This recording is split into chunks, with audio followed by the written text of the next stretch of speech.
out of which 4 are for children's writing.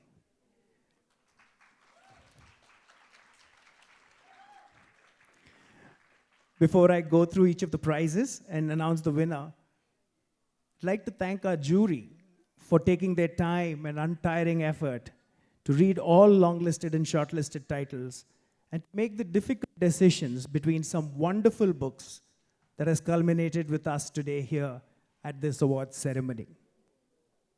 This award and the selection would not have been possible without the wonderful support we receive year on year from publishers in this country. This year, we had over 200 books nominated for the Fiction Prize, over 250 books nominated for the Non-Fiction Prize, and close to 50 titles for the Cover Design and Popular Choice categories. In the Children's Prizes, we had more than 100 books nominated under Children's Fiction and Non-Fiction, 60 books for Children's Picture Book Story, and 70 books for Children's Picture Book Illustrations.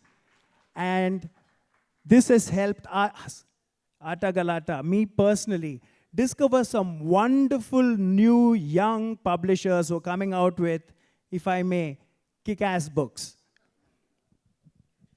Before we get started, I'd like to invite Shiny Anthony, the director of the Bangalore Literature Festival, and Lakshmi, my wife and co-founder of Atta Galatta, to the stage. They will help give away the prizes to the winners.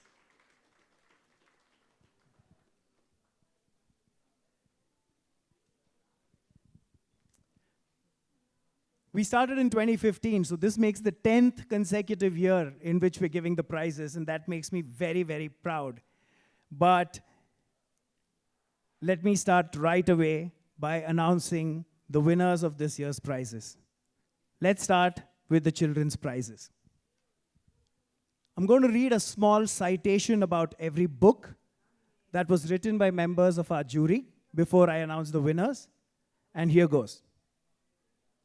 If you're not up to your gills with elections here and there, Menaka Raman takes us on yet another sinister yet fun roller coaster election.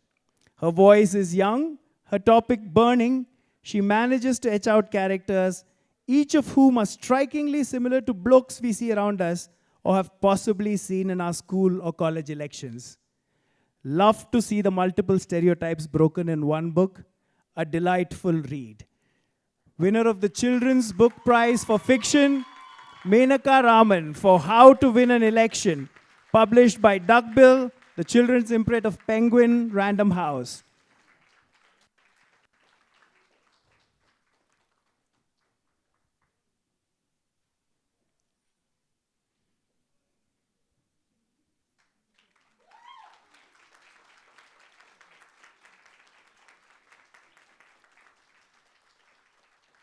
Menaka, may I ask you for a really, really short speech?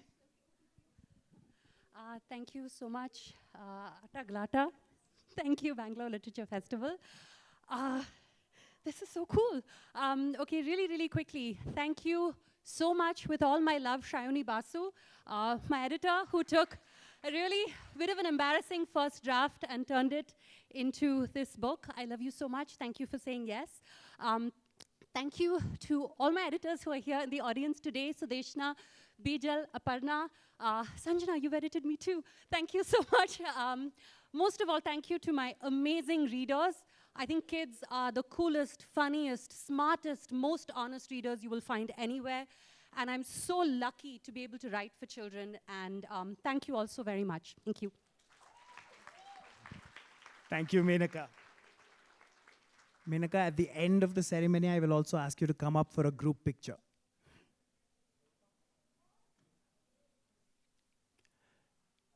The next category. This book offers a fresh perspective on India's rich and diverse history and encourages curiosity through its unique approach. The writing is fresh and thought-provoking, inviting curiosity about the impact of how various objects from across the country have had a profound influence on history. The selection is impressive, featuring items like ancient medallions and statues and even a Nokia phone. Accompanied by stunning illustrations from Priyanka Tampi, this book vividly brings India's history to life, making it an evocative read for adults and children alike. The winner of the Children's Non-Fiction Award, Devika Karyappa, A Children's History in 100 Objects, published by Puffin, the children's implet of Penguin Random House.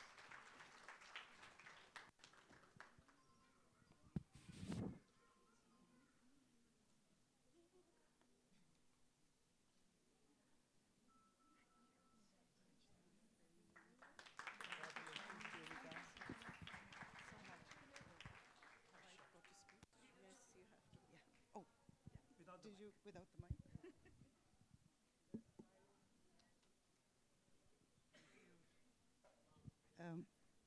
Yes.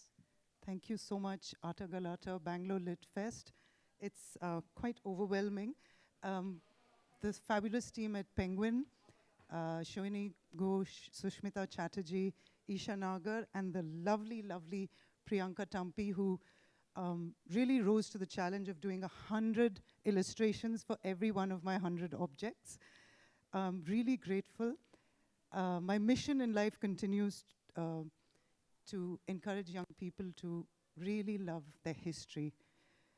My family, two of whom are back there, Chit, Chingiz, you light up my life, you're the wind beneath my wings. Thank you so much.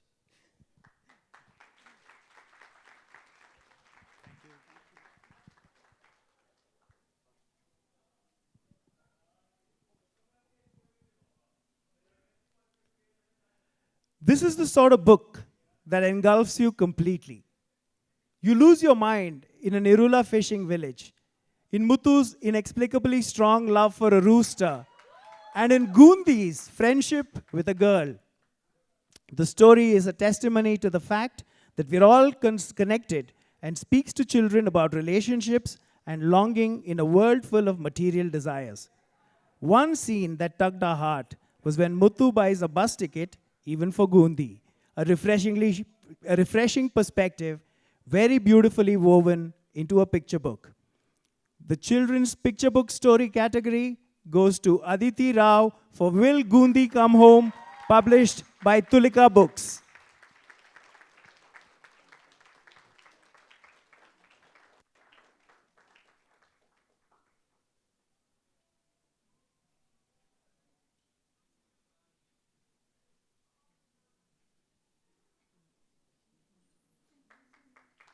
Congratulations.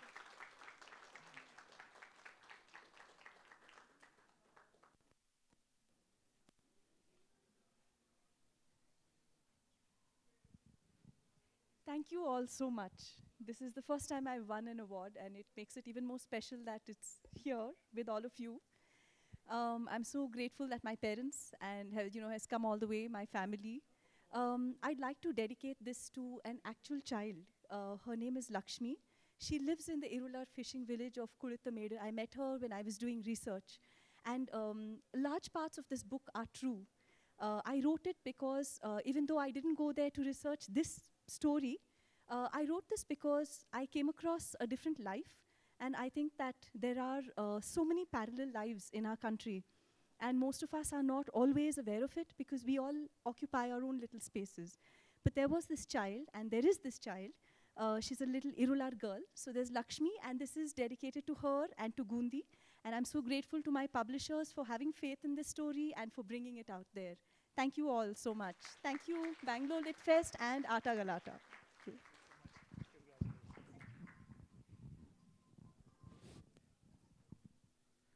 The fourth prize in the children's category.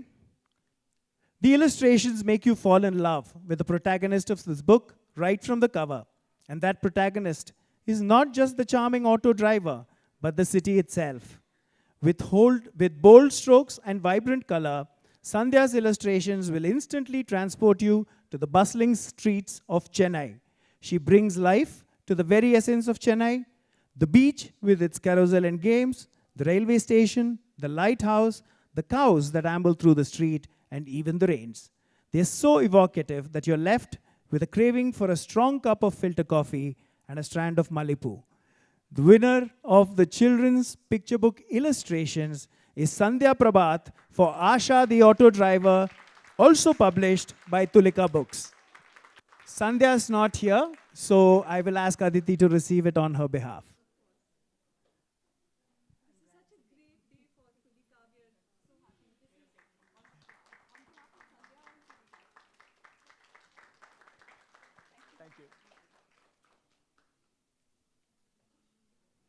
Now on to the other categories. The only award tonight that has not been selected by a jury is the Popular Choice Award. This winner was picked on the basis of an online voting campaign that ran for close to 3 months, and the winner by an easy margin.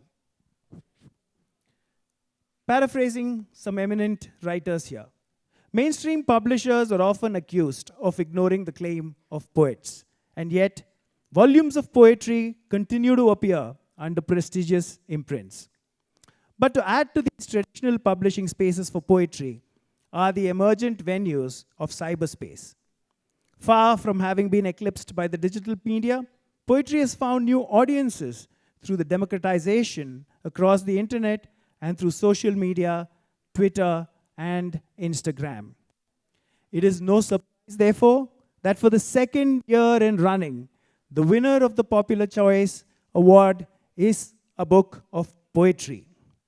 I Don't Love You Anymore by Ritwik Singh is a heartfelt poetry book that explores the complexities of love, relationships, and the human heart.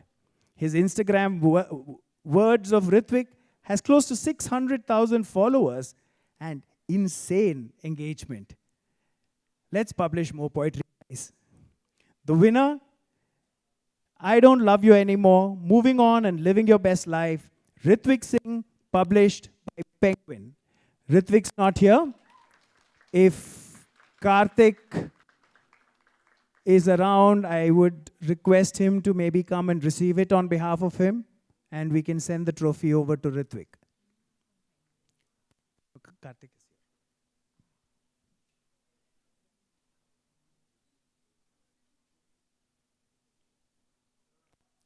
I guess Karthik's not here. Let's, if anyone, we'll pass it on to Penguin.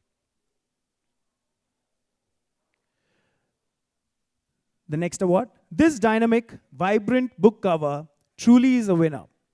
At the bottom of this stunning cover, we see an arrangement of what looks like marine plants and flowers.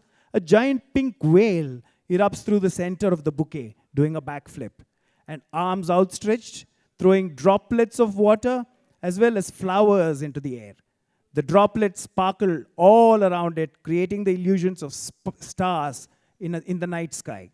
The color palette is somewhat muted and almost pastel, but a stark black background creates high contrast and drama. Black and pink are the dominant colors, while delicate yellows and shades of green offer support. Another delightful thing about this cover is the title. The placement is wonky, whimsical, and makes no attempt to follow rules. The letters themselves are blobby, with little hints of folds and stripes, as if they were made from whale skin. Every piece of visual arts attempts to define and redefine aesthetics, and this book cover does so spectacularly. Winner of the Cover Design Award, Upamanyu Bhattacharya for Mad Sisters of SE, published by HarperCollins. Upamanyu is not here with us, so Udayan, thank you.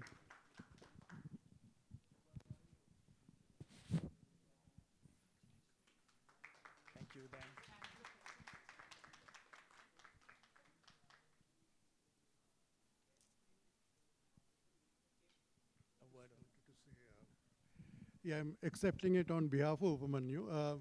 Very special cover for us, very special book, and it took some time to, as we say, get it right. I'm so glad of the recognition, and thank you to the jury, to Atta, Galatta, to BLF. Thanks.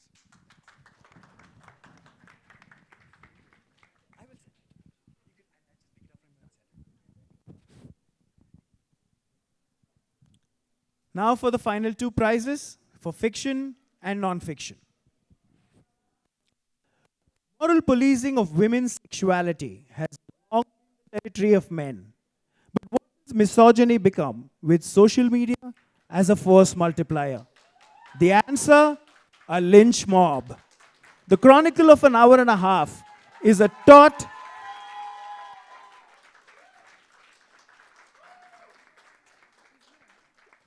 Chronicle of an Hour and a Half is a taut polymorphic narration of the 90 minutes it takes the outraged men of a Malabari village, men energized by prurient curiosity, wagging tongues, and WhatsApp, to descend on the house of a married woman who is in a relationship with a man 15 years younger and deliver their monstrous form of justice. Dark, disturbing, relevant to our times, this debut novel marks Kandanari as a fresh voice, a born storyteller. The winner of the fiction prize, Saharu Nusaiba Kandanari, for The Chronicle of an Hour and a Half, published by Context.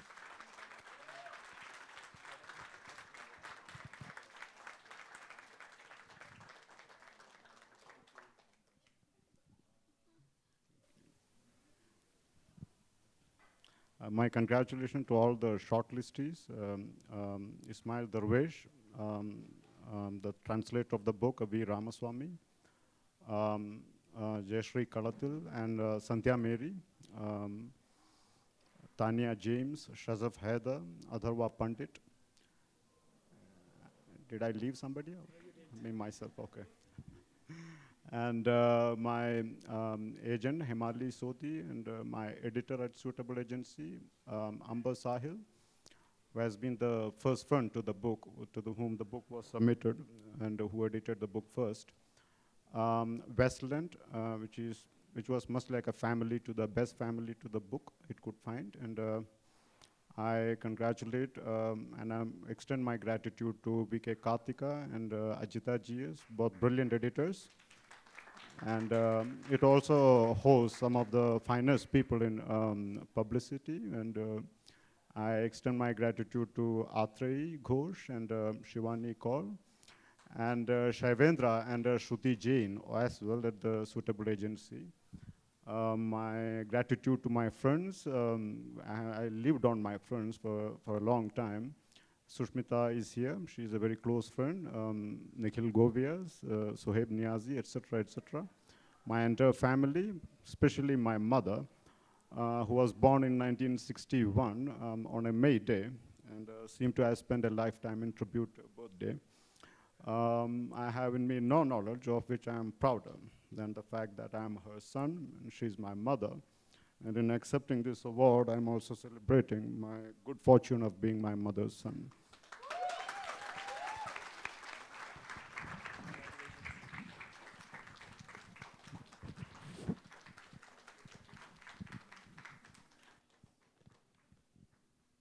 For the final award of the evening. For millennia, death and dying have been the subject of artists. Muse, an elusive challenge that scientists have been trying to decode, the locus upon which spirituality, religion, and mysticism cohere into the ultimate human quest. Where do the answers lie for the one big question that we are increasingly beginning to think about? In this stupendous work, the reader becomes a discerning witness to a narrative that sifts fact from myth, scientific possibilities from consumerist promises, the giant leaps in multidisciplinary research from delusional attempts by individuals and corporations vying to beat the mortal deadline. Venki Ramakrishnan makes this book an unforgettable journey in seeking the molecular lens of being. It's an honor to be in a room as a Nobel laureate. We are fortunate here that he is with us, and we have the honor of presenting this award to Venki Ramakrishnan, Why We Die, The New Science of Aging and Longevity, published by Hachette.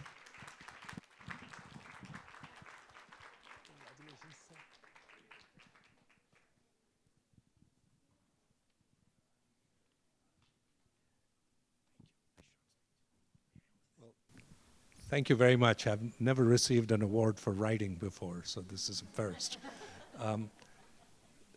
I think, well, first of all, I want to thank two brilliant editors, because as an academic who's not really a professional writer, you tend to write a very dry and detailed draft. And it's they who sort of converted it into a manuscript that could be readable by a general readership.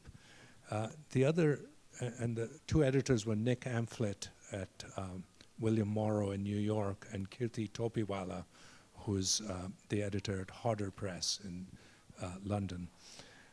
But I want to just talk a little bit about the whole problem of aging and the problem of science in general.